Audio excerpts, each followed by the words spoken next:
Welcome back, or if you're new here, welcome to Dark Secrets. Today guys, I've got 3 reported encounters to tell you in immersive story format. The last one's by far my favorite.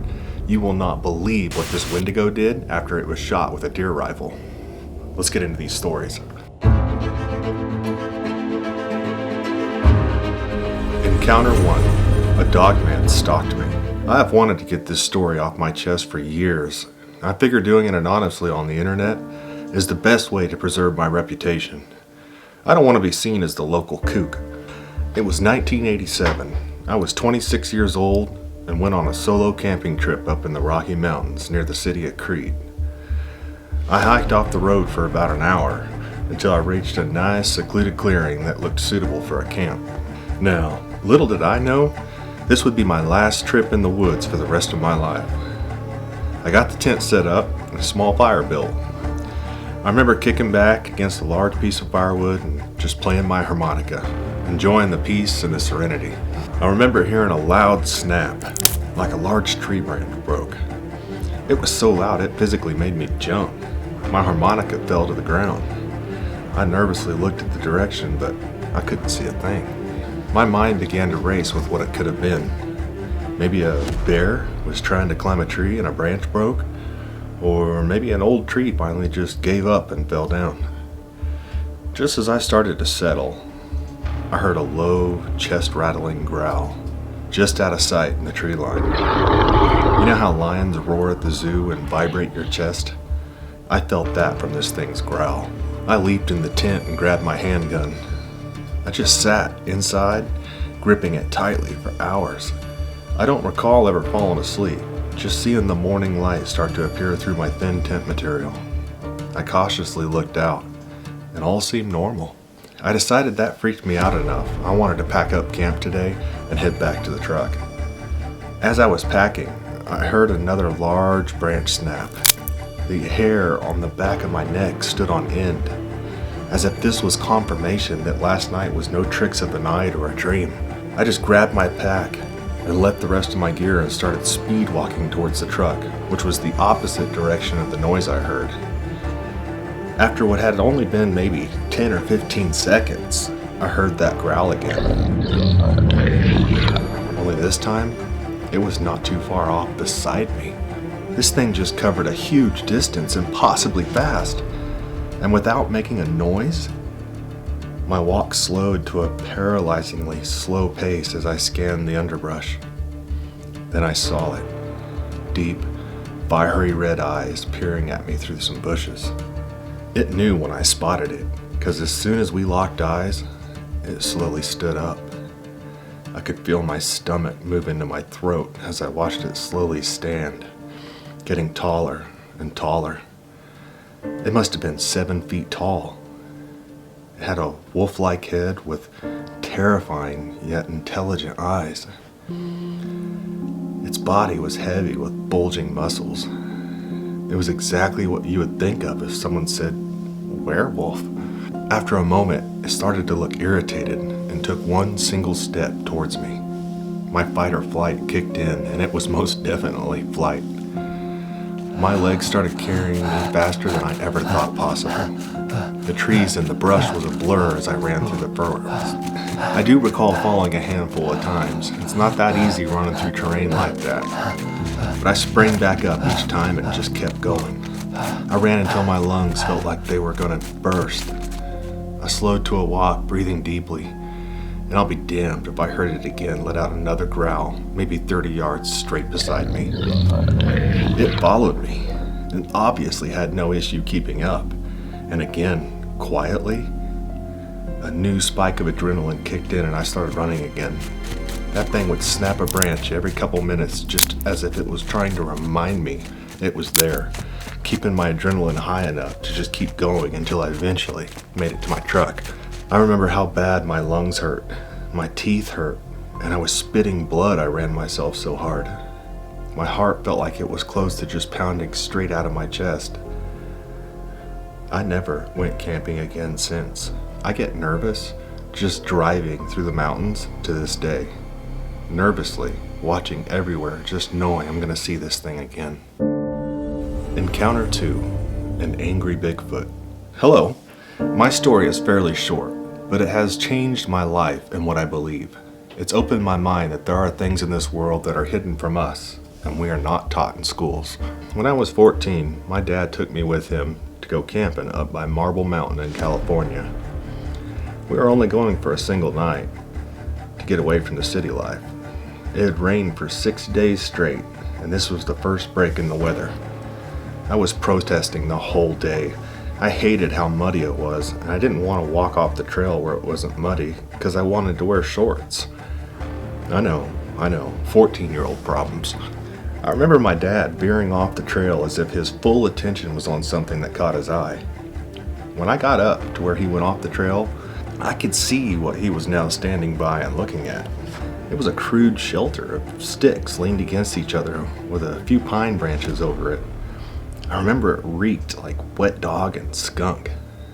My dad's best guess was it was a homeless man who made a shelter from all the recent rain and once abandoned, a skunk or something claimed it as their own.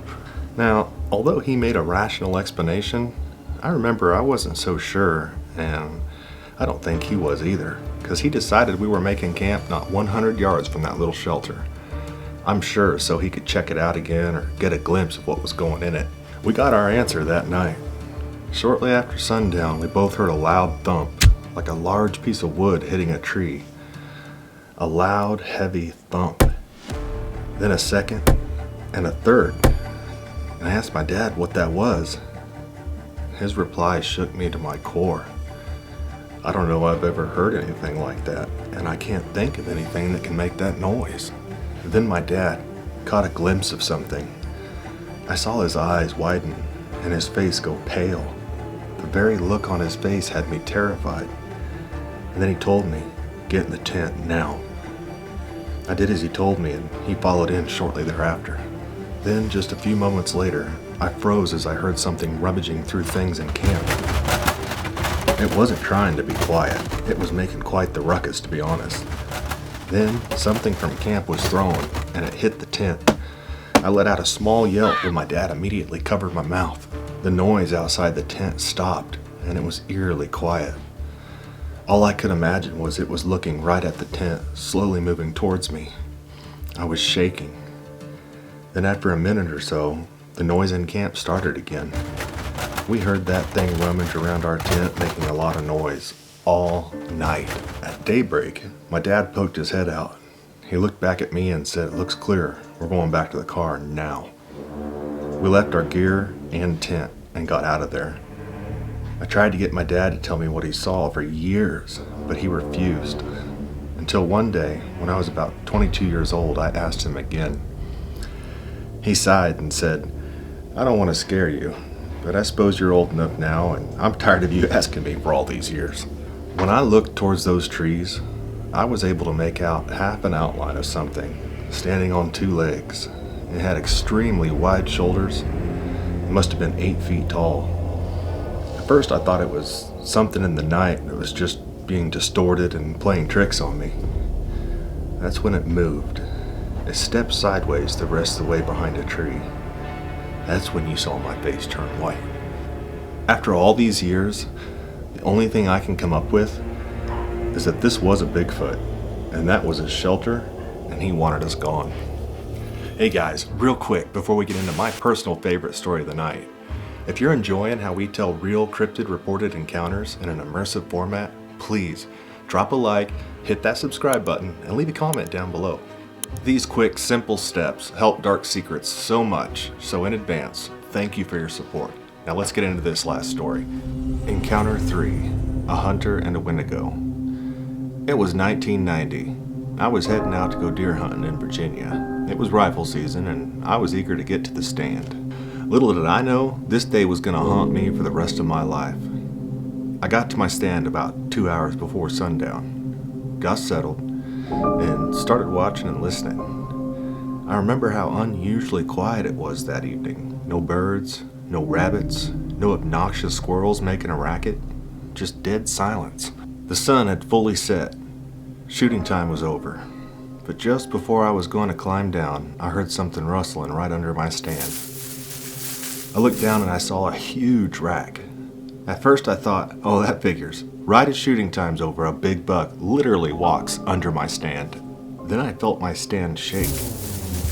I looked down again and this deer was standing on its back 2 legs, and it was shaking my ladder. Then the smell hit me. It smelled like a rotting carcass. I gagged when I smelled it. I reached for my flashlight, and when I shined it down towards the animal, my skin crawled. It had a deer-like head with antlers, but its skin was falling off like it was rotten, and where the eyes should be was just black sockets with coal red circles in the center.